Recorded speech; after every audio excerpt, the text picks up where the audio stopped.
भुनक्तु सह वीर्यं करवावहै तेजस्विनावधीतमस्तु मा विद्विषावहै। ॐ शान्तिः शान्तिः शान्तिः। सत्यार्थ प्रकाश की कक्षा में आप सभी का हार्दिक स्वागत है, अभिनंदन है। सत्यार्थ प्रकाश के अंतर्गत नवम समोल्लास के ऊपर विचार कर रहे हैं। नवम समोल्लास जिसका विषय चल रहा है विद्या विद्या बंध मोक्ष विषय। विद्या और अविद्या उस पर हम विचार कर रहे हैं। उसके अंतर्गत मोक्ष के ऊपर हमने विचार किया, मोक्ष के स्वरूप के ऊपर हमने विचार कर लिया और मुक्ति के क्या साधन हैं, किन चीजों के करने से मुक्ति प्राप्त होती है, उसके लिए क्या क्या हमें उपाय करने होते हैं, उसके विषय में बताया कि हमें व्यवहार में मिथ्या भाषण आदि को छोड़ देना चाहिए, ईमानदारी का व्यवहार करना चाहिए और सत्पुरुषों का संग करना चाहिए। आपने सुना होगा देव पूजा, संगतिकरण और दान तीनों मिलकर के यज्ञ बनता है। यज्ञ अकेले केवल आहुति देने का नाम नहीं है कि मंत्रों मंत्रों से हमने आहुति देकर स्वाहा स्वाहा कर दिया। किसका माइक चालू है? बंद कीजिए। आप लोग क्यों भूल जाते हैं? माइक चालू क्यों रखते हैं?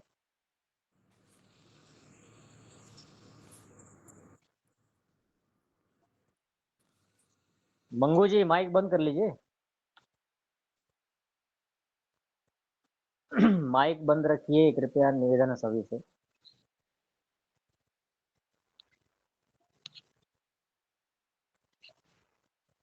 कक्षा में आते ही, जैसे ही आप आते हैं ना, नमस्ते आचार्य जी। कक्षा शुरू हो गई है। नमस्ते माता जी। तुरंत माइक बंद कर लिया करें।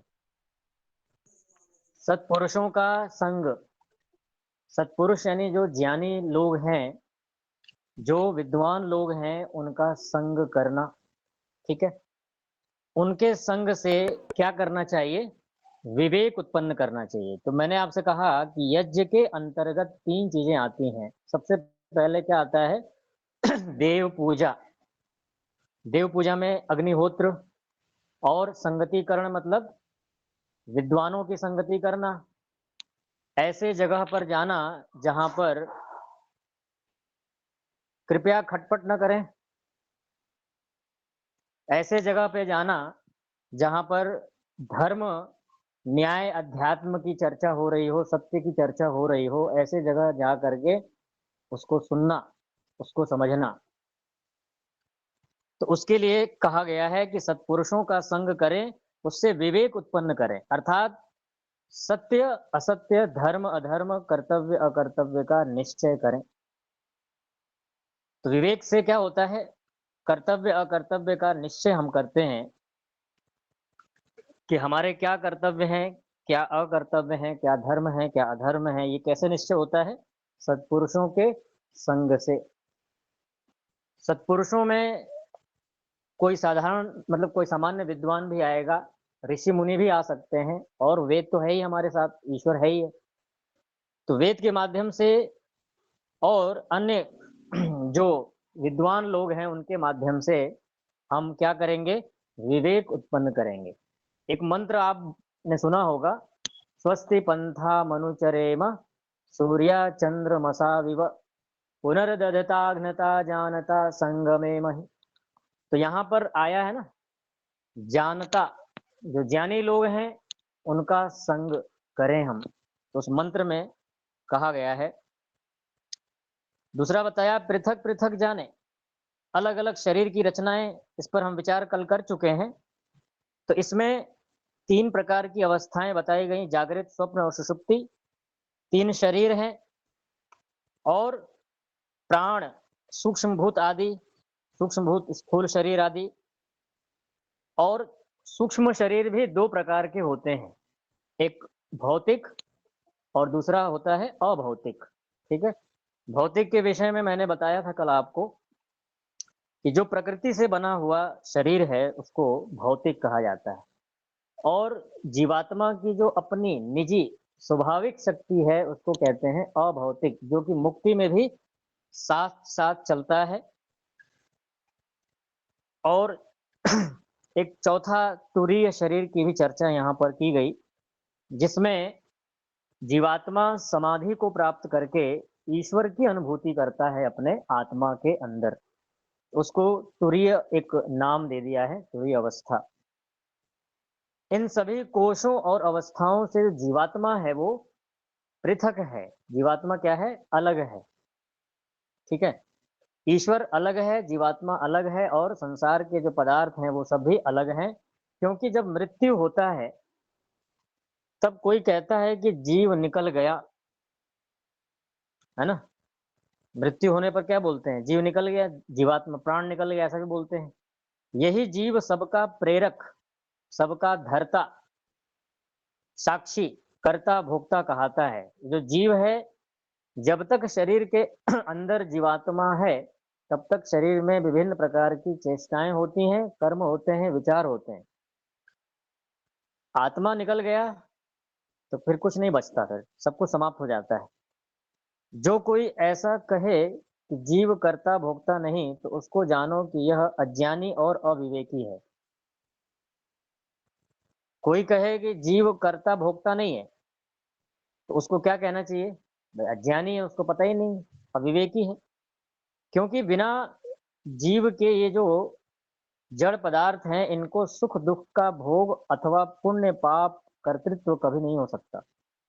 शरीर को कभी भी, ध्यान दीजिएगा, शरीर को कभी भी पुण्य पाप नहीं लगता, शरीर को कुछ भी सुख दुख का अनुभव नहीं होता। आत्मा, शरीर के अंदर जो विद्यमान आत्मा है वही अनुभव करता है। ठीक है, तो हमेशा चेतन जो आत्मा है, ज्ञान उसी उसी को होता है, किसी दूसरे को नहीं होता।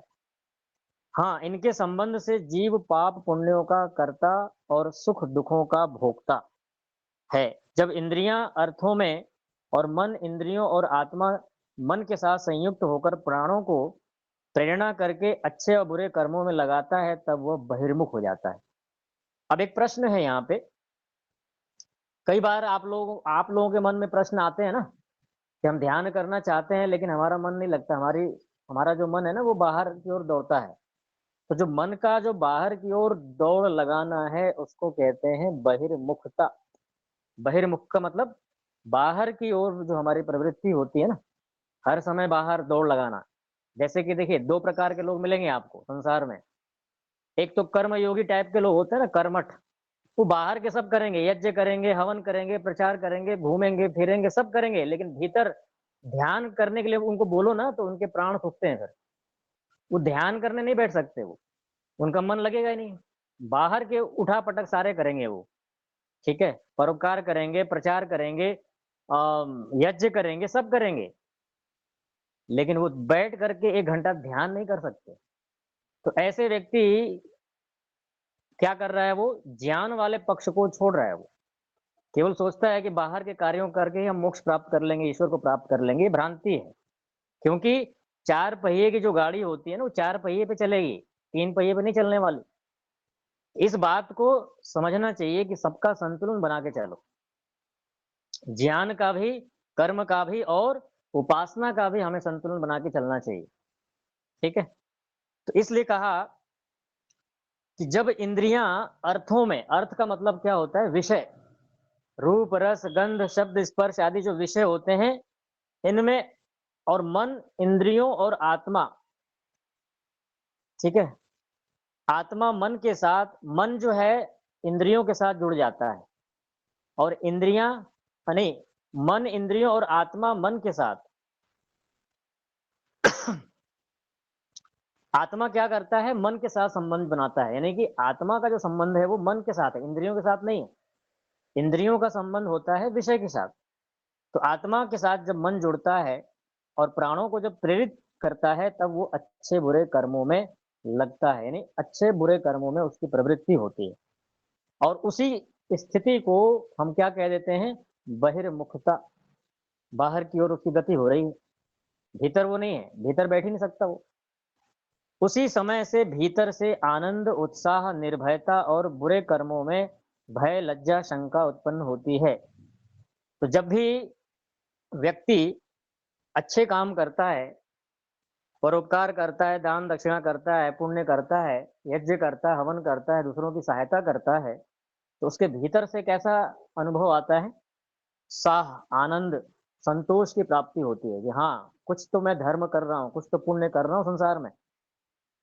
तो उसके अंदर से उत्साह आता है, निर्भयता भी आती है और बुरे कर्मों में भय, शंका, लज्जा भी उत्पन्न होती है।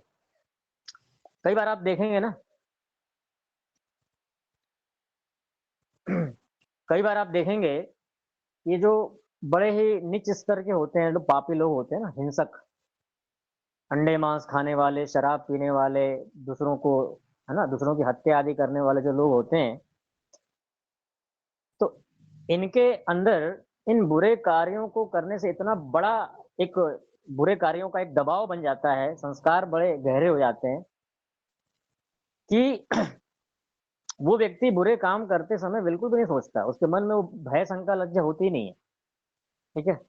क्यों नहीं होती है? क्योंकि बुरे कर्मों के जो संस्कार होते हैं वो उसके ऊपर प्रबल हो जाते हैं।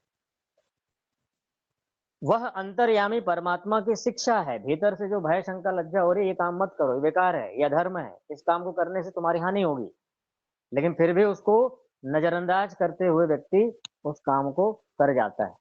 और उसके लिए वेद कहता है, असूर्या नामते लोका अंधेन तमसा वृता। पाप कर्म करने वाले, दूसरों को सताने वाले, परेशान करने वाले, हिंसा करने वाले जो लोग हैं, वो कहाँ जाएंगे? अधर्म में जाएंगे, पाप रूपी योनि में जाएंगे। गड़बड़ी कौन करता है? जो अज्ञानी है, जो पढ़ा लिखा नहीं है। पढ़ा लिखा नहीं है, शास्त्रों का ज्ञाता नहीं है, शास्त्र का ज्ञान नहीं है उसके पास, तो घोटाले तो करेगा ही ना। उसको पता ही नहीं है कि क्या गलत है, क्या सही है। जो कोई इस शिक्षा के अनुकूल वर्तता है, वह मुक्ति जन्य सुखों को प्राप्त होता है। तो अब इस स्वामी जी का यह वाक्य आप सभी लोगों को ध्यान से देखना चाहिए कि जो कोई इस शिक्षा के अनुकूल व्यवहार करता है, जैसा कि इसमें लिखा हुआ है, अपने मनमानी नहीं, कहीं आर्य समाज में सुन लिया, किसी कहीं से भी कुछ भी सुन लिया और करने लगे।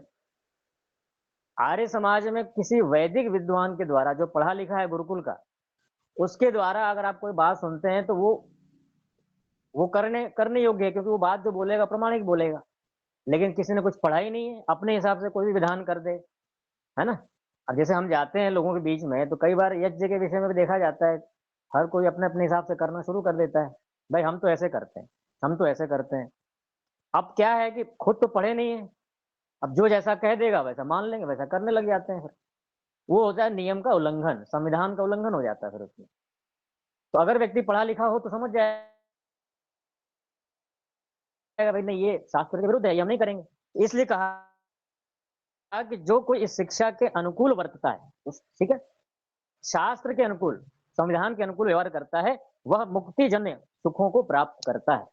कई बार ऐसा होता है कि आयु बड़ी हो जाती है, ठीक है ना, तो व्यक्ति को जो जो व्यक्ति लंबे काल तक करता चला आया है, उसको वही कार्य अच्छा लगता है, उसको समझ में नहीं आता जल्दी। और जो विपरीत व्यवहार करेगा, उसका क्या परिणाम होगा? बंधन से युक्त जन्य दुख को प्राप्त करेगा। बंधन से युक्त हो जाएगा वो। बंधन हम कोई नहीं चाहते, आप में से, हम में से कोई नहीं चाहता बंधन। सबको मुक्ति चाहिए। क्यों चाहिए? क्योंकि सुख हम सबको प्यारा है। आधी रात को भी 12 बजे उठा करके भी आपसे कोई कहे कि सुख चाहिए कि नहीं चाहिए, तो बोलेंगे हाँ, बेहोशी की हालत में बोल देंगे सुख चाहिए। सुख का निषेध होता ही नहीं। क्यों नहीं होता है? तो न्याय दर्शन का एक सूत्र है, इच्छा द्वेष प्रयत्न सुख दुख ज्ञानानि आत्मनोलिंगम। जीवात्मा का स्वभाव है इच्छा। और कैसी इच्छा होती है उसकी? सुख की इच्छा होती है। देखिए, हम संसार में चाहे कुछ भी करें, चाहे हमारा जीवन लौकिक हो, चाहे हमारा जीवन आध्यात्मिक हो, चाहे किसी भी, चाहे पारिवारिक हो, सामाजिक हो, कुछ भी हो, सबका अगर निचोड़ निकालेंगे आप, तो क्या आएगा? जोड़ घटाना गुणा भाग करके सुख।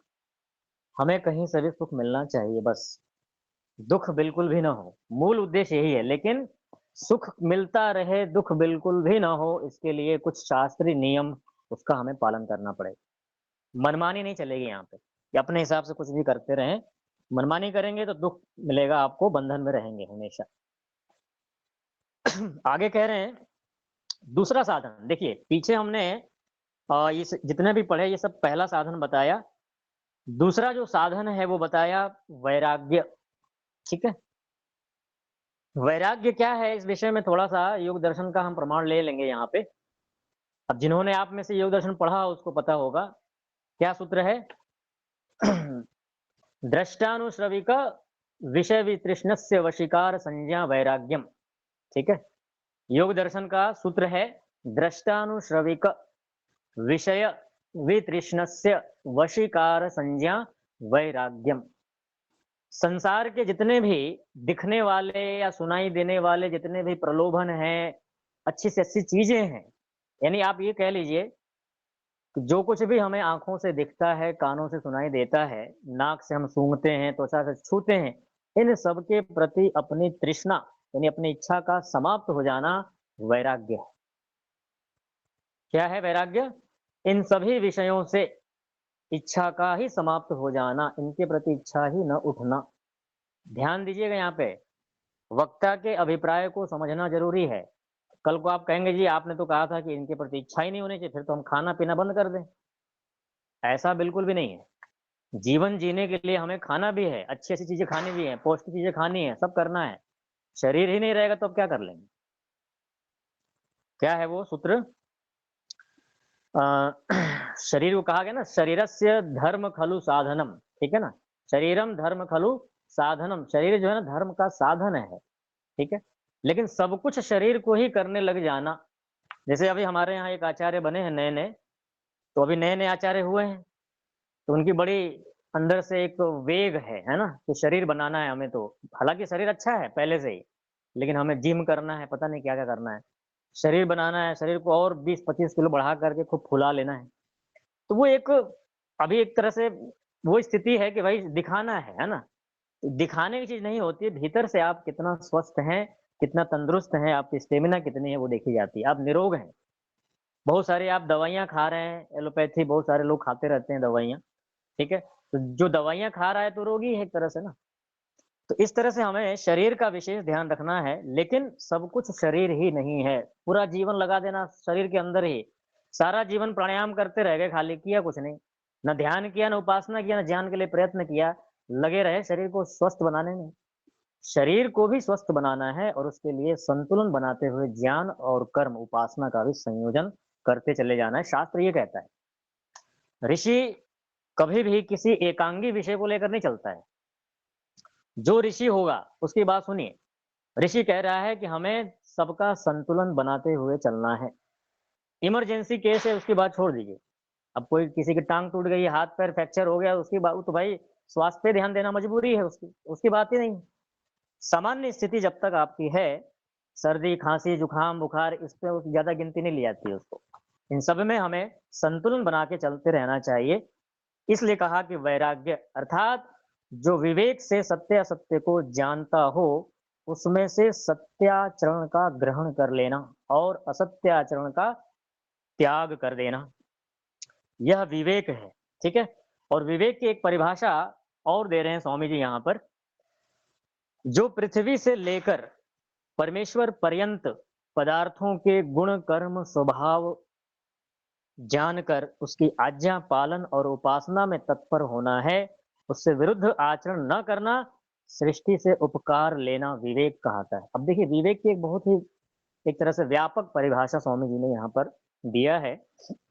क्या दिया है? एक तो ये बताया कि सत्य आचरण का व्यवहार करेंगे और असत्य को हमेशा के लिए त्याग देंगे, और पृथ्वी से लेकर परमेश्वर पर्यंत। ठीक है, अब पृथ्वी से लेकर परमेश्वर पर्यंत का मतलब क्या होता है? सब कुछ आ गया, प्रकृति के हर पदार्थ आ गए, पृथ्वी जल अग्नि वायु आकाश, इन सब के बारे में तत्व ज्ञान उत्पन्न कर लेना और इनको जानते हुए फिर आगे आगे बढ़ते चले जाना, फिर आत्मा और फिर परमात्मा का ज्ञान करना। देखिए एक सीधा सरल सा नियम है। ठीक है, कई बार आप लोग भी बोलते हैं ना कि पहले हमें जमीन पर चलने का अभ्यास करना चाहिए, तब तो हवा में उड़ेंगे। जब हम प्लेन में यात्रा करते हैं तो पहले वो प्लेन कहाँ चलता है? एक लंबी दूरी तय करता है ना, प्लेन जमीन पर ही पहले, तब वो हवा में उड़ना शुरू करता है वो, ठीक है?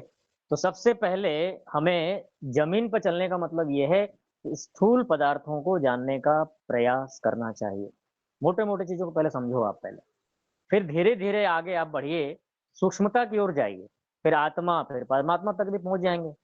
इसीलिए ऋषि ने लिखा यहाँ पर कि हमें पृथ्वी से लेकर सबसे पहले प्रकृति को जानने का प्रयास करेंगे, प्रकृति के स्वरूप को जानने का प्रयास करेंगे, इसका यथार्थ स्वरूप क्या है। अब जैसे देखिए, आप जब योग दर्शन पढ़ेंगे, तो उसमें एक सूत्र आता है ना, अविद्या, अस्मिता, राग, द्वेषा, विनिवेशः, पंच क्लेशः। अविद्या क्या है? तो अविद्या के विषय में बताया कि सत्य को असत्य जानना, असत्य को सत्य जानना। शरीर अनित्य है, लेकिन इसको नित्य जानते हैं। आत्मा नित्य है, लेकिन उसको कुछ लोग अनित्य मानते हैं, ठीक है? जो नहीं जानते उनकी बात है। और संसार में दुख है ज़्यादा, लेकिन मानते क्या हैं? सुख है, ये भी अविद्या है। तो इस प्रकार से वहाँ पर अविद्या का लक्षण बताया गया है। तो उस प्रकार का जो विचार है वो वैराग्य के लिए बाधक है, ठीक है ना? तो आगे कह रहे हैं, उसके विरुद्ध आचरण न करना, सृष्टि से उपकार लेना। सृष्टि से उपकार, जब आप स्वामी दयानंद सरस्वती जी का जो ऋग्वेद का जो स्वामी जी ने भाष्य किया है, उसको आप पढ़िए। ऋग्वेद का जब भाष्य पढ़ेंगे, तो यत्र तत्र वहाँ पर आपको मिलेगा। स्वामी जी ने मंत्रों की जो व्याख्याएँ की हैं, भावार्थ किए हैं, उसमें लिखते हैं कि हमें जल को जानकर उससे उपकार लेना चाहिए। अग्नि को जान करके हमको उससे उपकार लेना चाहिए, वायु को जानकर हमको उससे उपकार लेना चाहिए। अब ये बात तो हमने पढ़ लिया। अब सामान्य बुद्धि वाला व्यक्ति सोचेगा भाई इससे कैसे हम उपकार लेंगे? हम जल पीते हैं, हमें लाभ होता है, अच्छी बात है। लेकिन ये जो बात है ये विशेष बात है। कैसे है? देखिए, एक साइंटिस्ट है, एक वैज्ञानिक है, ठीक है ना? तो वो अग्नि को जान करके क्या-क्या कर सकता है? अनेक प्रकार के उपकरणों का निर्माण कर सकता है। आज हमारे बीच में बहुत सारी चीज़ें हैं जो बिजली चलती हैं, अग्नि से चलती हैं। कूलर है, पंखा है, टीवी है, मोबाइल है, ये सब क्या है? ये सब एक अग्नि का ही तो सूक्ष्म रूप है ना, विद्युत का एक सूक्ष्म रूप है। तो इसको जान करके विविध प्रकार के संसार के लोगों के कल्याण के लिए उनका निर्माण करना, अच्छे-अच्छे उपकरणों को बनाना जो मानव जाति के लिए अच्छा हो। पहले के समय में जो ऋषि लोग हुआ करते थे, ऐसा नहीं है कि उनके पास नॉलेज नहीं थी।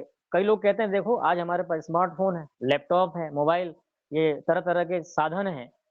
उस समय के लोगों को पता ही नहीं था। ऐसा लोग बोलते हैं, ऐसा बिल्कुल नहीं है। ऋषि क्या करता है, जब किसी भी चीज़ का निर्माण करता है तो सबसे पहले उसकी हानि के ऊपर विचार करता है। इससे हानि कितनी हो सकती है मानव जाति की? जब उसको ये लगता है कि इस निर्माण के कारण हानि अधिक होगी, ठीक है? हानि की संभावना ज़्यादा है तो उस चीज़ को वो नहीं बनाता है।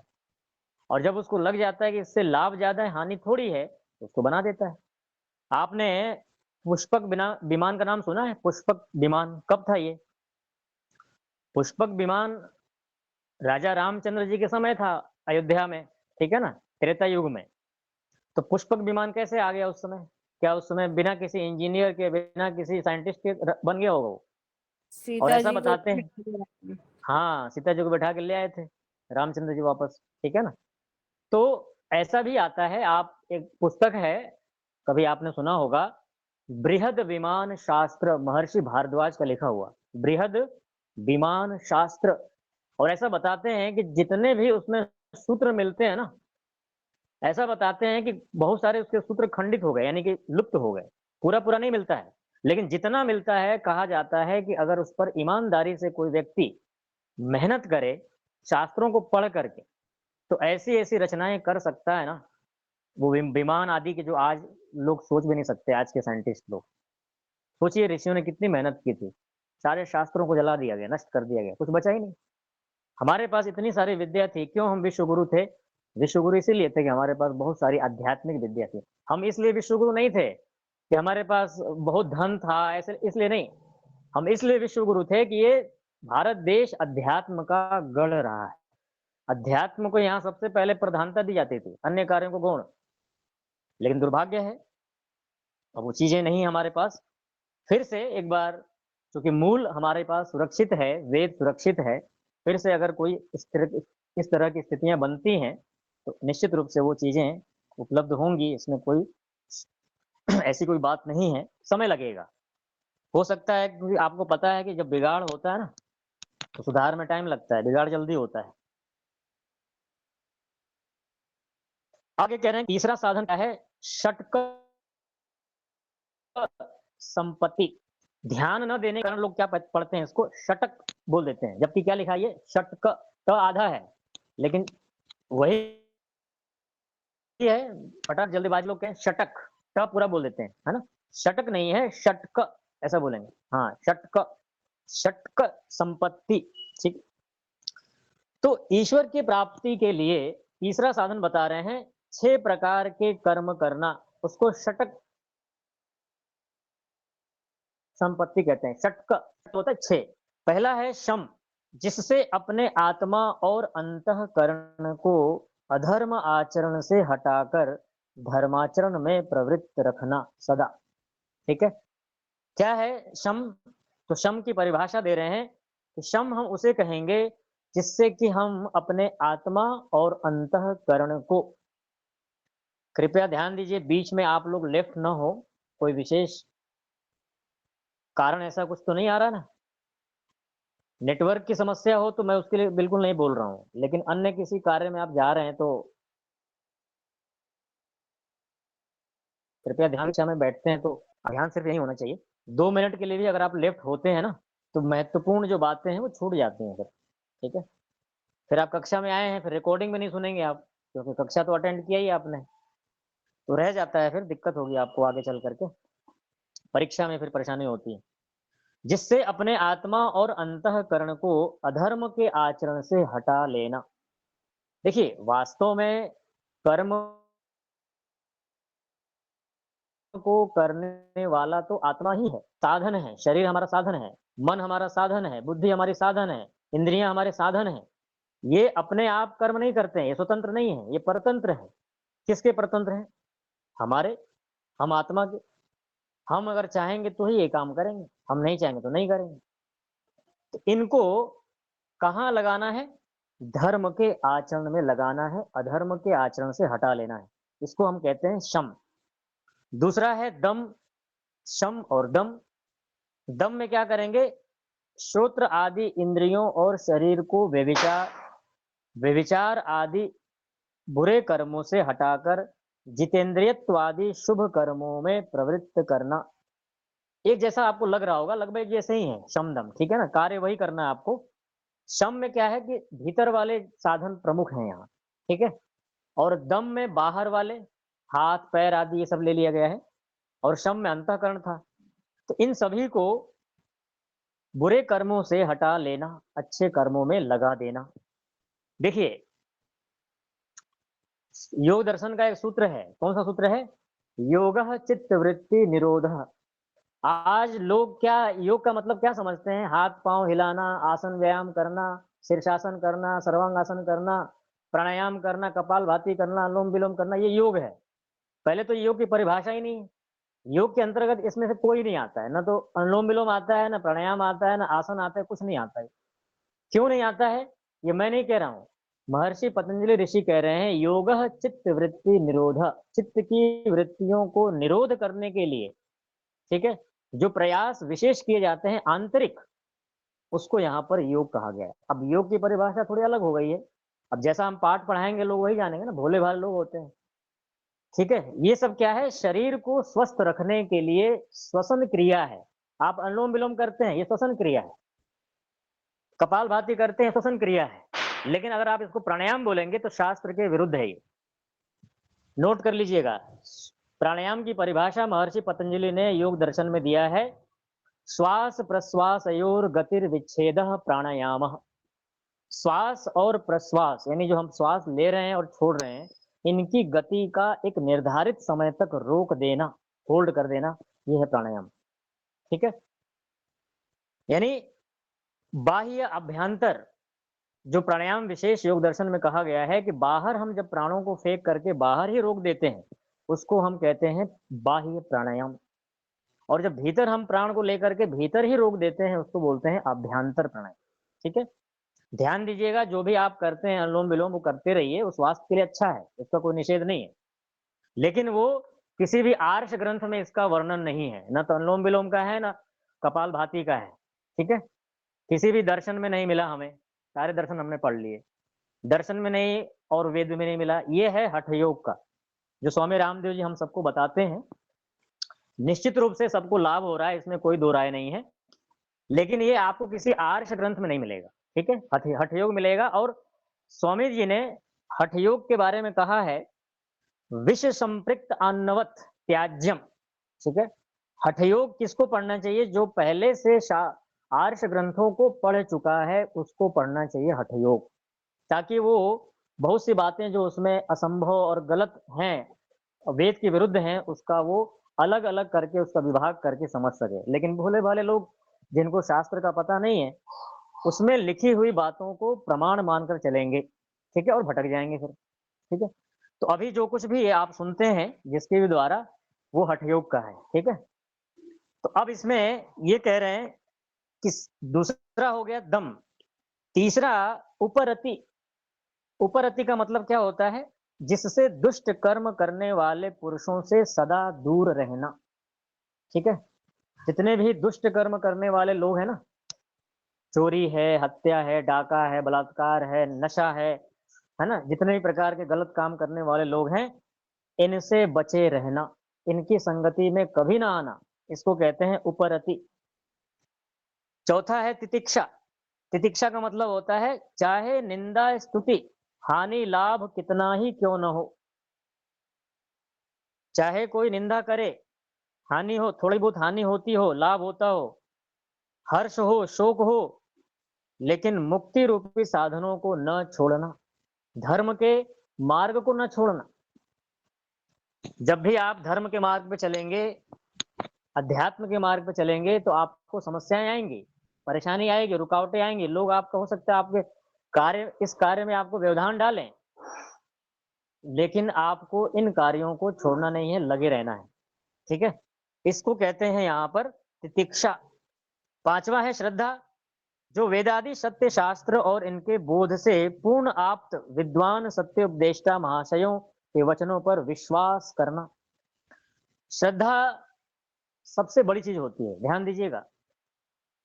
श्रद्धा का मतलब क्या होता है? श्रद्धा में दो शब्द है, एक है श्रत और एक है धा। श्रत का मतलब होता है सत्य और धा का मतलब धारण करना।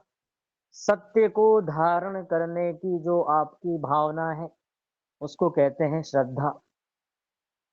लेकिन आज श्रद्धा के नाम पे लोग अंधश्रद्धा में लग जाते हैं ना। कभी भी हमारे अंदर अंधश्रद्धा नहीं होनी चाहिए किसी के प्रति, या कोई भी हो। जो गलत है वो गलत है। अंधश्रद्धा क्या होती है? जो चीजें प्रमाणिक नहीं है, जो वेद विरुद्ध है, उस पर श्रद्धा रख लेना, वो है अंधश्रद्धा। तो क्या करना है हमें? श्रद्धा का पालन करना है। श्रद्धा यानी वेद आदि सत्य शास्त्र और इनके बोध से पूर्ण आप्त। पूर्ण आप्त का मतलब होता है जो शास्त्र के रहस्य को समझता है भली भांति, और जिसने तत्व को अच्छी तरह से जाना है, उसको यहाँ पर आप्त कहा जाता है, और सत्य का उपदेष्टा हो। ऐसे लोगों के वचनों पर हमें क्या करना चाहिए? विश्वास करना चाहिए। प्रामाणिक व्यक्ति विश्वास करे, अप्रामाणिक व्यक्ति की बात नहीं माननी है आपको। जो अप्रामाणिक है, शास्त्र विरुद्ध है। छठा छठा जो है वो क्या है? समाधान। समाधान के विषय में क्या कहते हैं कि चित्त की एकाग्रता, ये 6 मिलकर एक साधन तीसरा कहता है। वैसे आपने समाधान के बारे में सुना होगा, समाधान क्या होता है? जैसे हम कई बार कहते हैं ना कि किसी समस्या में आ गए, तो किसी समस्या में आ गए तो उसका समाधान क्या है? ठीक है? तो ये यहाँ पर समाधान उस रूप में नहीं है। यहाँ पर समाधान का मतलब है अपने बिखरे हुए चित्त की वृत्तियों को एकाग्र करना।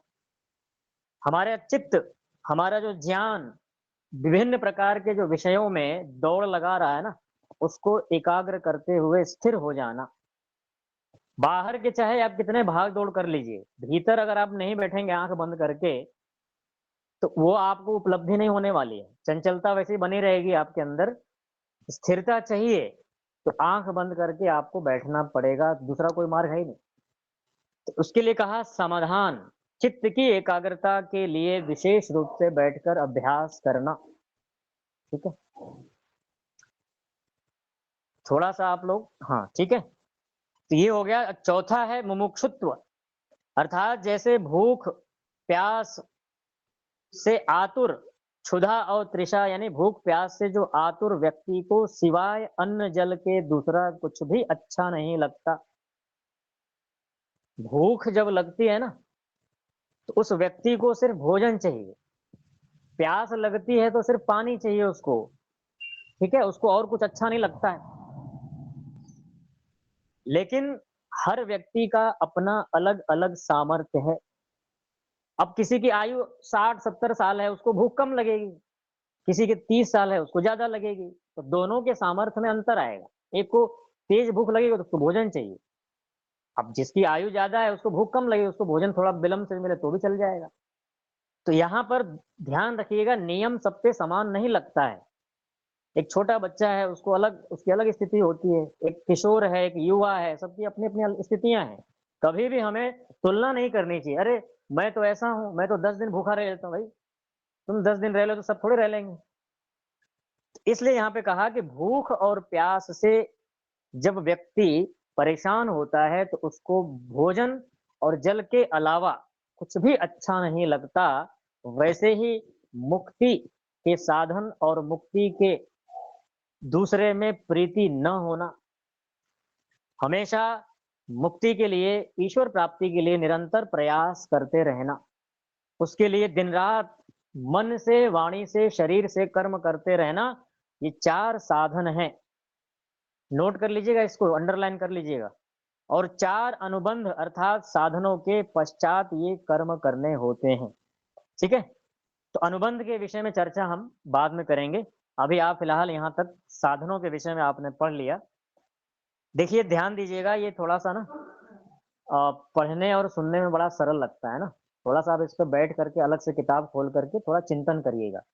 मेरी रिकॉर्डिंग तो है ही है, रिकॉर्डिंग सुनिएगा और कहीं कोई प्रश्न हो तो पूछिएगा, ठीक है? तो ये षटक संपत्ति ये इस पर हमने विचार किया, वैराग्य आदि के ऊपर विचार किया हमने, शरीर और शरीर की जो अवस्थाएँ हैं, उन पर हमने विचार किया। आगे हम 4 अनुबंध के ऊपर विचार करेंगे, निशान लगा लीजिएगा, ठीक है?